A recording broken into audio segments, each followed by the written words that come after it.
sittu maal godhu yoom kanaan ifeete rakkoo farkan kennuutu si baasee. Isin godina Arsii Asallaa Saguree ganda Ashabaqaa jedhama. Ta'amma lachuuyyuu ta gubatte ijoollee Sagureeti jechuudha.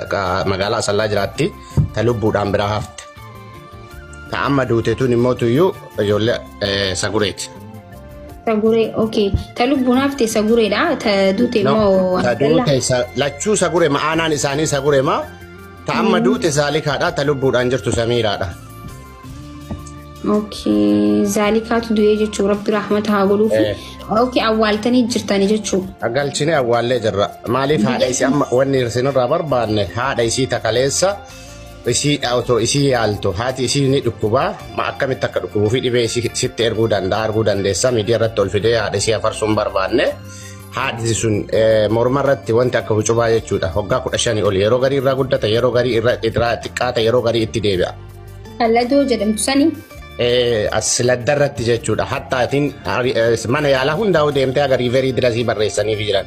Humni nama kennaa ka riiverii eessaa fuudhee akka yaalamu hin beektu.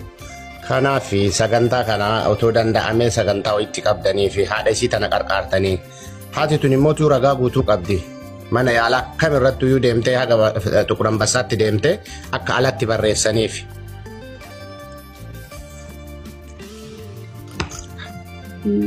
Wallahi hedduu ulfaata. Saayiboonni si wanta walitti guurtan tokko hin jiru. Namni dhagahee iyyuu hin jiru jechuun gara kana amma nama waliin beeku ijoolleen tuni mana Arabaatti kaa'ee isiin duute. Saguree naannoo kamiisin jechaa jiran himiif just ganda Ashabaqaa wal qixxee. Yoo beekanii. Ganda Ashabaqaa. Karatti wanti jechuu barbaadu obboleessa koo Sultaan nagaa jirtaa? Kamtiiji fayyaa. Nagaa gara sarratti maal ta'e? Biree irra jira biree gubbaanatti hin bilbiline wayyatiiji. Gargaaruu namni hin gargaara maaliif namni haadha qabu hin gargaara si galee namni haadha qabu hin gargaaranii hin gargaaramas Oromoonis nama gargaaruutti hin danda'a hin gargaarraa garuu arguu qaban dirqama haadha sadammaati viidiyoon baasu minaamin jesti haati sun uftee isi argine isirratti isi iyyeessite isi argine achitti kan gara liiviidhaan kan liivii dirqama jechuun haati maal nagaa fayyaadha maal taatiiti wallahi wanni isaan ta'an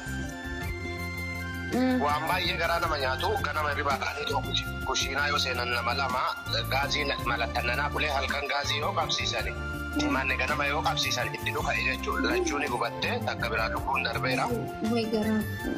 Mana madaamitti moo? Mana madaamitti jechuudha. Yeni naat haadha kuwii.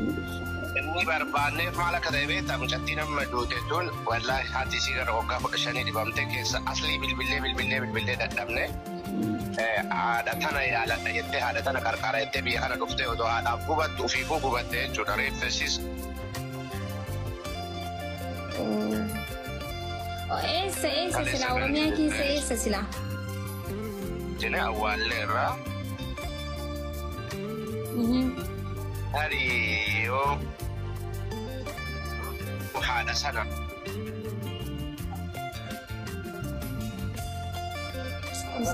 Haadha sii rukutuu.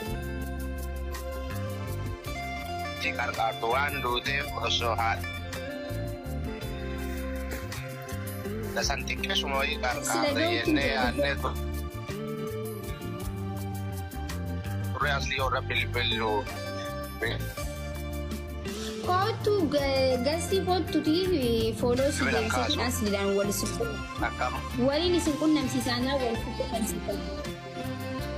Mo lubbuun hin jirti. Hin dhageessaa? Hunduuteerti.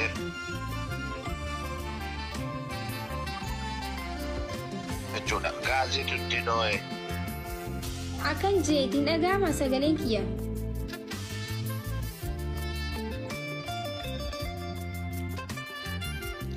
Hin dhaga'ama.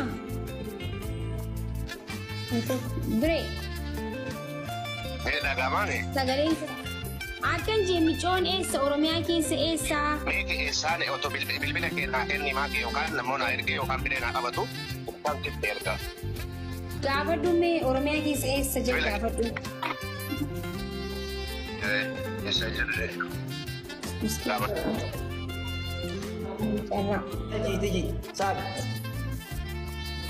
Ni gargaara rakkoon hin jiru wallahi laazim ni gargaarsinaan rakkoon hin jiru.